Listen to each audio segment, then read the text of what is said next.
कांग्रेस भी हमें बराबर का लूटा है। दोनों कसाई है। भाजपा झटका दे करके काटती है और ये हलाल करके बिस्मिल्लाह अल्लाहू अकबर करके। पहले सोए हुए थे, अब जाग चुके हैं। इंशाअल्लाह इस बार हम लोग भारी मतों से अख्तरुल भाई को जिताएंगे। 70 साल से हमने पंजा को झेला है, लेकिन अब किशनगंज से पंजा को उखाड़ करके फेंकने का है। इस बार सब कोई शपथ लिए और उखाड़ करके फेंकेंगे इंशाअल्लाह। अब आप बताइए, शरीयत का, इस्लाम का, कुरान हदीस की जानकारी ज़्यादा मौलाना असरार को थी या रंजीता रंजन को थी? प्रधानमंत्री के बाप का ये धरती है, ना इस्राइल अशरफी के बाप का, ये सभी का धरती है और सभी का खून है यहाँ शामिल इस मिट्टी में। किसी के बाप का हिंदुस्तान नहीं है। अख्तरुल ईमान इंशाअल्लाह सांसद बनेंगे और यहाँ की मजलूमों की आवाज़ पार्लियामेंट में गूंजेगी। क्या राहुल गांधी कभी इस बारे में बोले? उस दिन जो जन विश्वास यात्रा निकाला, क्या अलीगढ़ मुस्लिम यूनिवर्सिटी में घूमने गए? मेरा नेता असदुद्दीन ओवैसी पैदल गया उस जगह में। 2025 में बिना अख्तरुल ईमान का बिहार का सरकार नहीं। 17 साल का मुख्यमंत्री का ठाकुरगंज की धरती पर सभा हुआ, 1700 आदमी नहीं आए। शर्म की बात है। और आज जो ये भीड़ है, यहाँ से जीत की आगाज है। और अख्तरुल इमाम नेता नहीं, वो बेटा है सीमांचल का, समझे? और सीमांचल का वो दूसरा गांधी है। बात लॉजिक की होनी चाहिए। जब उनके पास पावर था तो उन्होंने पब्लिक को इडियट क्या कहा। अब जो है पावर पब्लिक के पास आया है, तो अब पब्लिक जो है अपनी पावर इस्तेमाल करेगी, फिर बताएगी इडियट कौन है ना। दूसरी बात यह है, हम उस पार्टी को क्यों वोट करें जो पार्टी जो है मुसलमानों की जो शरीयत है वो रूह है, उस शरीयत के मामले में जब पार्टी हमारे को बोलने की इजाज़त नहीं देती हमारे लीडर को, तो हम ऐसे पार्टी को वोट करके क्या फ़ायदा है। मौलाना असरार ने ये कहा है और आज रिकॉर्ड है, उनसे जब सवाल किया मीडिया ने कि आप ट्रिपल तलाक में आपने बोला क्यों नहीं, तो उन्होंने कहा कि मुझे बहुत अफसोस है, पार्टी ने मुझे बोलने का इजाज़त नहीं दिया। और पार्टी बोलने का इजाज़त किसको देती है? रंजीता रंजन को। अब आप बताइए, शरीयत का, इस्लाम का, कुरान हदीस की जानकारी ज़्यादा मौलाना असरार को थी या रंजीता रंजन को थी? ये लॉजिक की बात है। तो जो पार्टी हमारे कौम के लिए, हमारी शरीयत के लिए हमें बोलने, जो हमारी रूह है, हमें बात रखने की इजाज़त नहीं देती है, तो फिर वो हमारे लायक नहीं है। हमारे लायक वही है जो हमारे मुस्तकबिल को मद्देनज़र रखते हुए, जो शरीयत हमारी रूह है उस पर जो पहरा दे, हम उसके लिए काम करेंगे इंशाअल्लाह। ओवैसी साहब के रैली में भीड़ होती है, लेकिन वोट में तब्दील नहीं। वो पहले था। ये बात जो आपने कही ये दुरुस्त है बिल्कुल, लेकिन वो वक्त बदल चुका है। वो वक्त बिल्कुल 100% बदल चुका है और इस बार तारीख रकम करेगी किशनगंज की जनता इंशाल्लाह। देखने आए थे कि वोट भी देंगे। भाई साहब,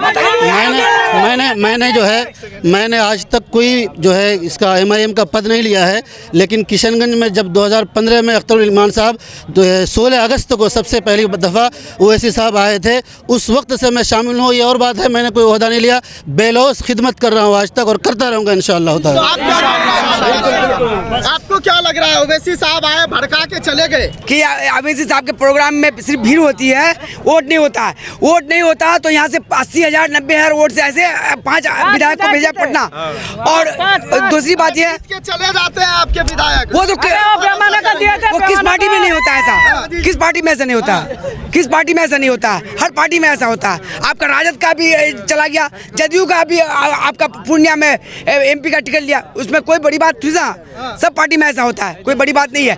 और इस मर्तबा अख्तरुल ईमान इंशाअल्लाह सांसद बनेंगे और यहाँ की मजलूमों की आवाज़ पार्लियामेंट में गूंजेगी और अब बहुत अक्सरियत से जिताएंगे।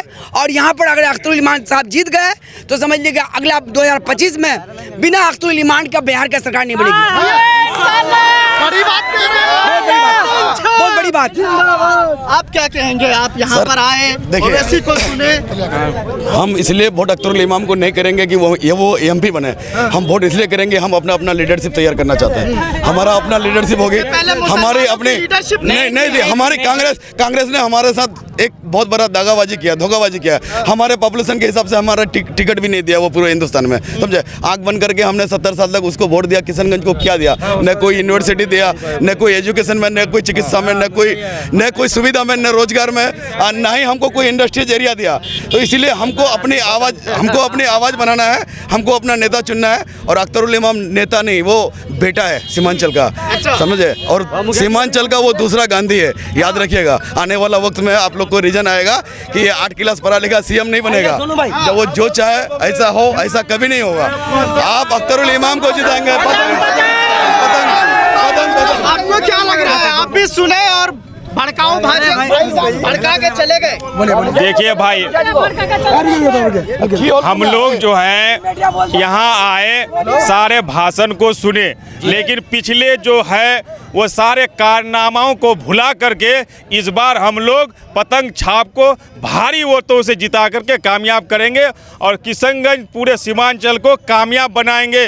अब रास्ता हम लोग को खोलना पड़ेगा और आंख अब हम लोग पहले सोए हुए थे, अब जाग चुके हैं। इंशाल्लाह इस बार हम लोग भारी मतों से अख्तरुल भाई को जिताएंगे और दिल्ली की सरकार को हिलाएंगे। इंशाल्लाह हम लोगों का दुआ भी है और वोट भी देंगे 26 तारीख को। ये मेरी आखिरी बात है। क्या लग रहा है आपको, यहाँ पर ओवैसी साहब आए, क्या सीख मिली? हम तो पार्टी के सिपाही, हमें क्या सीख मिलेगी? आपको क्या लगा? आप देख रहे नहीं, ये भीड़ जो है, भीड़ पैसे से बुलाई हुई भीड़ नहीं है, मोहब्बत से बुलाई हुई भीड़ है। ये असद का मोहब्बत है। 17 साल का मुख्यमंत्री का ठाकुरगंज की धरती पर सभा हुआ, 1700 आदमी नहीं आए, शर्म की बात है। और आज जो ये भीड़ है, यहाँ से जीत की आगाज़ है। जितना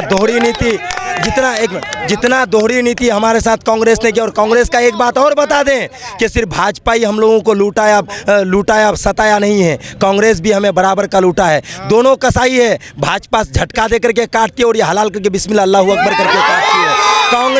कांग्रेस भी बराबर का इसका क्या कहता है भागीदार है। हमारे ऊपर जो जुल्म हुए हैं, हमारे ऊपर जो सितम हुए हैं, और देश के प्रधानमंत्री, संविधान को मानने वाला प्रधानमंत्री का इस तरह का भाषा जो पूर्णिया के सरजमीन में आकर के बोलते हैं कि सीमांचल से घुसपैठियों को भगाएंगे, तो यहाँ आज बहादुरगंज के धरती से बोलते हैं कि किसी ना प्रधानमंत्री के बाप का ये धरती है, ना इसराइल अशरफी के बाप का, ये सभी का धरती है और सभी का खून है यहाँ शामिल इस मिट्टी में, किसी के बाप का हिंदुस्तान नहीं है। और एक बात और सुन लीजिए, ये नरेंद्र मोदी सरकार अगर इस बयान को कोई उनका कार्यकर्ता भी सुन ले तो काट कर दे कि दोबारा जब आए तो अपने ज़बान को लगाम दे। ये संविधान की लगाम है, ये आपका जागीर नहीं है। आज आप हैं, कल दूसरा कोई आएगा। ज़रूरी नहीं है कि हमेशा आप ही नुमाइंदगी करेंगे। जब बात करते हैं तो आप संविधान का प्रधानमंत्री हैं, आप देश का प्रधानमंत्री, आप भाजपा का प्रधानमंत्री नहीं है। लेकिन RSS का भाषा बोलिएगा और RSS का जुबान बोलिएगा तो हिंदुस्तान की जनता इस बार समझ चुकी है, आपको सिरे से नकार करके फेंकेगी और जमानत भी जब्त होने वाला है भाजपा का। और यहाँ पर भारी मतों से जीत का आगाज़ हो चुका है और अख्तरुल ईमान इंशाअल्लाह इतने वोटों से इस बार जीतेंगे, इतने वोटों से जीतेंगे कि हिंदुस्तान में एक तारीख रकम होगी इंशाअल्लाह कि किशनगंज की धरती में ओवैसी के पार्टी ने वोट किया है। बात तो अच्छी कर रहे हैं, लेकिन पंजाब पतंग काट रही है आपकी।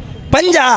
क्या बात कर रहे हैं आप? एक मिनट, किस पंजे की आप बात करते हैं? रुके, किस पंजे की आप बात करते हैं साहब? वही पंजा बात कर रहे हैं जो पंजा 2002 के गुजरात दंगा में हमारे माँ बहनों को, उनके बच्चों के सामने में उसकी अज़मत को लूटी गई, हमें मारा गया। मुजफ्फरनगर से लेकर के आपका भागलपुर तक हर जगह हमें मारा गया। उस पंजे की बात करते हैं। 70 साल से हमने पंजा को झेला है, लेकिन अब किशनगंज से पंजा को उखाड़ करके फेंकने का इस बार सब कोई शपथ लिए और उखाड़ करके फेंकेंगे इंशाअल्लाह। उस पंजे की बात करते हैं जो पंजा हमें बिस्मिल्लाह अल्लाहू अकबर करके काटती है। उस पंजे की बात करें, क्या किया हमारे लिए? जावेद साहब को हमने पीछे उस आंधी में, मोदी लहर में हमने जिता करके भेजा। 2019 में कांग्रेस को वोट किया, कांग्रेस के ऊपर विश्वास किया। हमारे अलीगढ़ मुस्लिम यूनिवर्सिटी के लिए सिर्फ एक अकेला जावेद, क्या कांग्रेस पार्टी में 65 और सांसद कहाँ थे? छुट्टी में थे? कभी किसी को आपने देखा? क्या राहुल गांधी कभी इस बारे में बोले? उस दिन जो जन विश्वास यात्रा निकाला, क्या अलीगढ़ मुस्लिम यूनिवर्सिटी में घूमने गए? मेरा नेता असदुद्दीन ओवैसी पैदल गया उस जगह में, तब जाकर के वो सुर्खियों में। अकेला जीत के क्या कर लेंगे? ये अब आपको हम, मेरे पास जवाब है। अकेला जीत करके ये बोलेंगे, ये जो सत्ताधारी हैं, जिनको विरासत में सत्ता मिली है, ये जाहिलों की जो जमात है हमारे बिहार में, उनको बता देना चाहता हूं कि जिस दिन फ्लोट टेस्ट की बारी आई थी बिहार में, आपके 3 विधायक जो थे वो आपका बीजेपी, भाजपा, RSS में जाकर के शामिल थे। एक अकेला अख्तरुल ईमान था तुम्हारे तादाद को बढ़ाने के लिए, तुम्हारी गिनती बढ़ाने के लिए। एक अकेला काफ़ी है।